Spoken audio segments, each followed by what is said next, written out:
My jealous stepsister sabotaged my wedding guest list because her boyfriend wouldn't propose, but he exposed her at the altar with a shocking truth. I'm male, 28. My stepsister, Mindy, female 25, has always been a brat. She craves attention and absolutely loses it if other people are ahead of her in life. We were introduced to each other when I was 14 and she was 12, as that was when Mom and my stepdad started dating seriously, and I was never able to gel with her. My stepdad is pretty cool though, and I have formed somewhat of a bond with him. Honestly, my relationship with Mindy deteriorated terribly in high school, and I gave up on forming any connection with her because of one major incident. My best bud, Josh, used to often come over after classes and hang out with me, and for some reason this annoyed Mindy. She just didn't like seeing me enjoying myself, and in a very calculated way, she ended up dating Josh. My God, this dude was like whipped, but I knew the truth. She would casually just come in and tell me that she didn't care about him and was looking at a new guy, stuff like that. I warned him endlessly, but she poisoned him against me too by making up stuff about how I was a terrible sibling. Eventually, she ended up cheating on him, which led Josh into a massive depressive spiral. This was the final nail in the coffin for my relationship with Mindy. After college and moving out, things have become a lot easier since I don't have to live in the same space as her. Mindy's narcissistic behavior and terrible attitude have sprung her into dysfunctional relationship after dysfunctional relationship. While I've been dating the girl I met in college for over 7 years, Lex, not Lufa.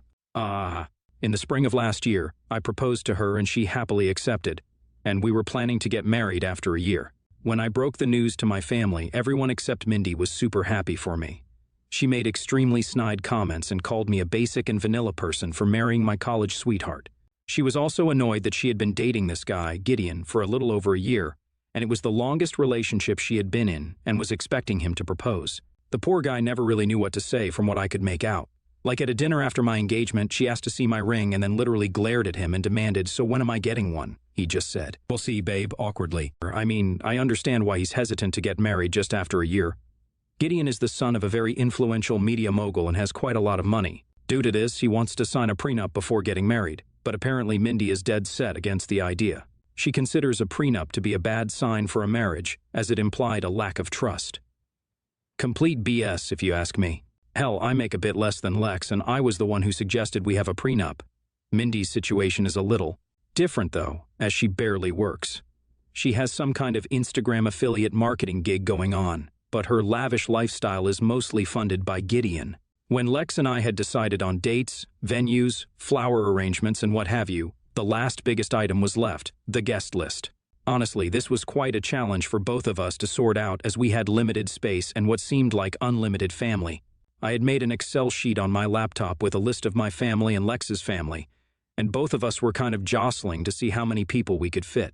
Since my close family was a bit larger than hers, I thought I deserved a little extra space, but she wanted it to be split 50-50.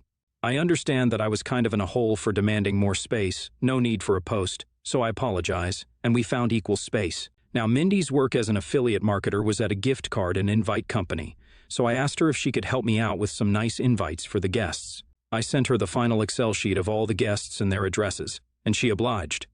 I was surprised and hoped I could get this favor out of her and things would go well.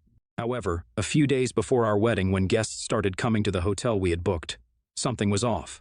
The number of people from my side of the family was much larger than the people on Lex's side. Like, it was not as if her parents were missing, but people who should have been on the list were a no-show. She was livid and was convinced I had done this on purpose. I genuinely had no idea how this had happened, but things were about to blow up.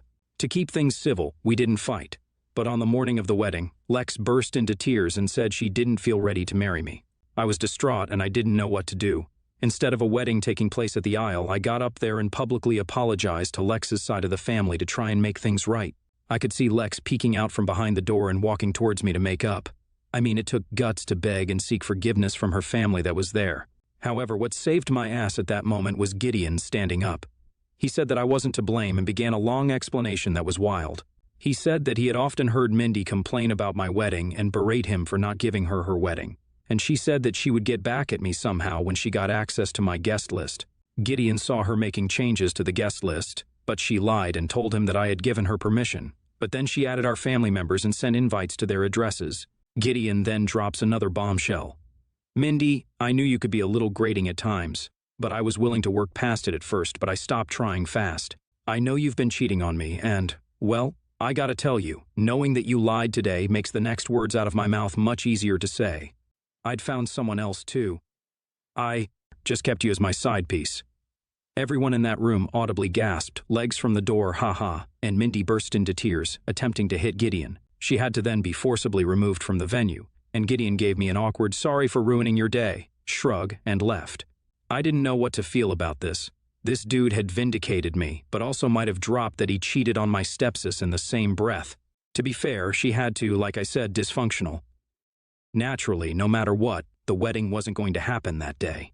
We apologized to everyone and came back home. Lex apologized for not trusting me, and I guess we'll have to get married later. Gideon and Mindy broke up, of course, and she's a mess right now.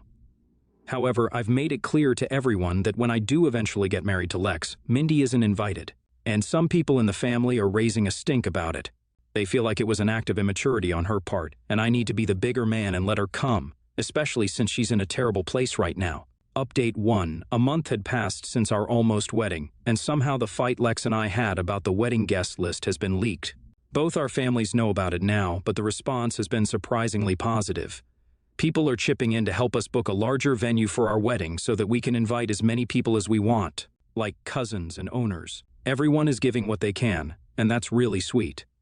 This may end up being the world's first crowdfunding wedding, LOL. An update on Mindy. She tried to justify her cheating as a mistake and claimed that she did love Gideon, and that's why she wanted to get married to him so badly. She then tried to attack me by saying that I was rubbing my wedding in her face. She said that it caused her a lot of stress and forced her to act out, and I needed to apologize to her also. She's trying to get herself re-invited to the wedding and says that she won't be involved in any of the planning to keep my mind at ease, but I'm just worried she'll do something like show up in a white dress. Thankfully, both Mom and my stepdad shut her down quickly and said that if anything, she should apologize to me.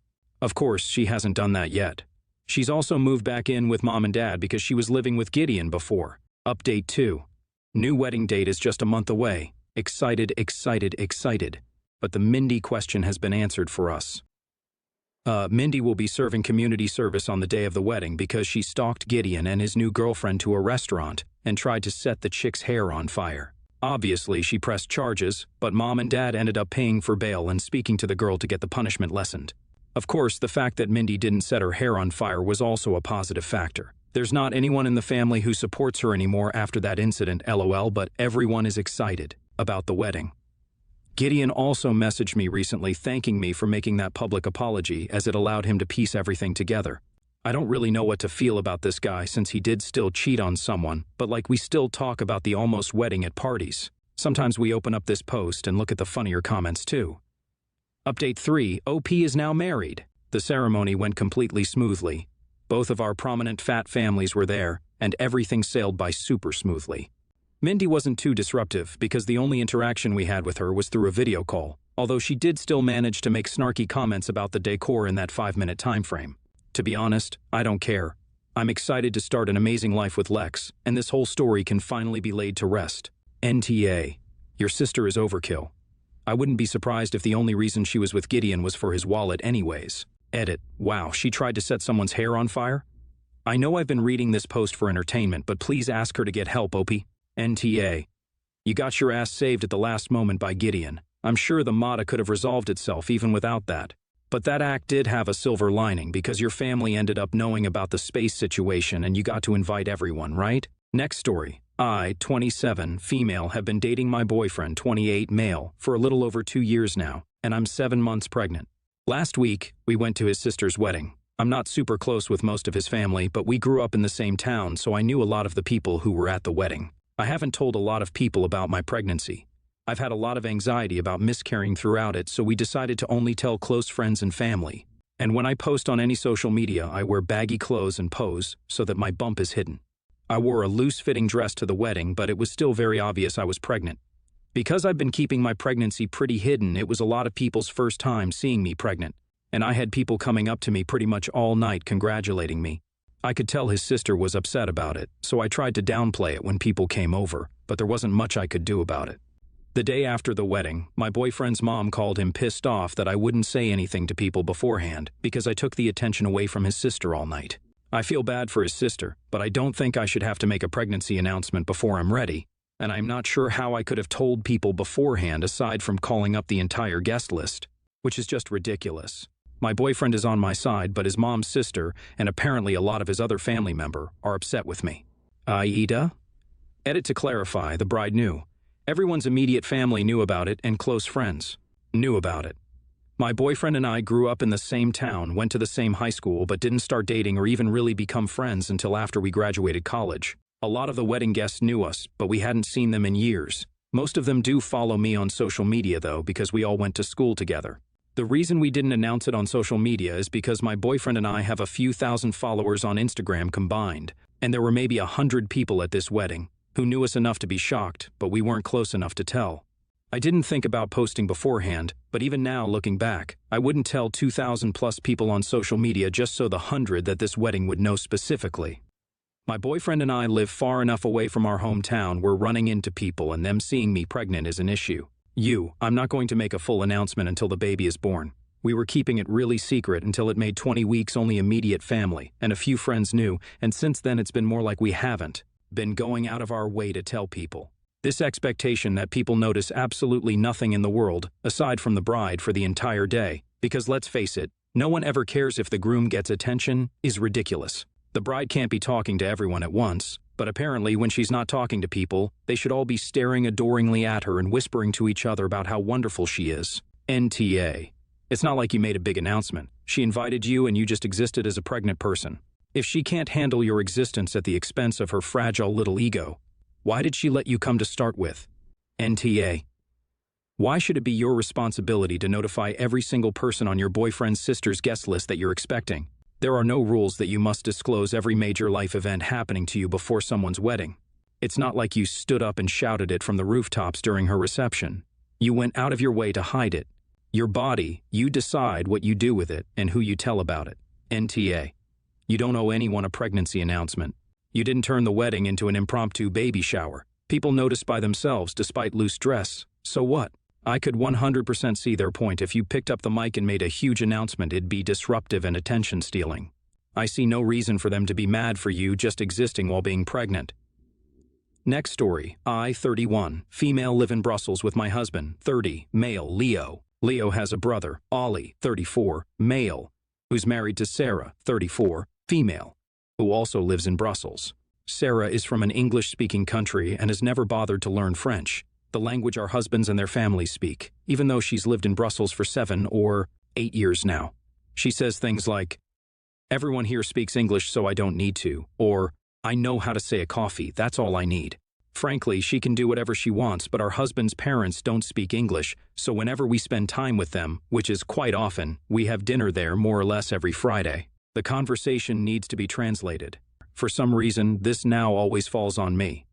I'm also from an Anglophone country, but my dad is French. I didn't mind at first, but she's lived here 8 years. She's married to a Belgian man, and she's never bothered to learn so that she can speak to his parents directly. I find it annoying that it always falls on me if her husband isn't there because the rest of the siblings, they have another brother and another sister.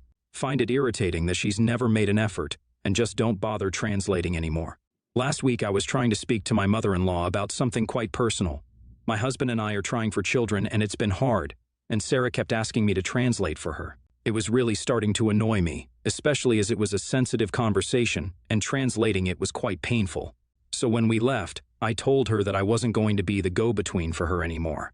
I told her that she lives here and that if she wants to speak to his family, she's going to have to put in some effort to learn the language. Edit. Sorry, I forgot to add, after this happened, she was apparently in tears with her husband that night, and now both of them are upset with me. They're refusing to come to any more family dinners unless I apologize. AITA, NTA, but I feel like you have to effortlessly try to not pick anything up in 7 years. I had this employee once who didn't speak a word of English. He spoke Serbian, I think, or whatever that language is called. No one in the workplace spoke a word of his language either. How he got hired isn't really relevant here. Within a month, we learned to communicate efficiently without knowing each other's language. And within 6 months, we could have small, simple conversations. I know it's weird to think of communication without words being a thing, but we rely so much on language, but it's absolutely a thing. And it doesn't take that long to grow a communication system between two people. So when I Say she had to put in the effort to not communicate with the family, I mean it that, or she's neurodivergent and can absolutely not pick up on any non-language cues. I think she needs to bring along her own translator so the family can enjoy their personal family time together. Time to announce to all the need to know that translating is over. It takes away from your own enjoyment, and I don't think that everybody should stop and pause speaking until she is caught up with conversations NTA their loss. If a no-show to dinners can apologize as in sorry, but will not be taking on that task anymore. It is a task-acre job, NTA. It's not as if she just moved to a foreign place with a different language, but she has been there for more than 7 years. That's enough time to at least know the basics and hold a conversation. I understand how frustrating it is to translate everything to someone who does not know the language even though they've been living in that place for years.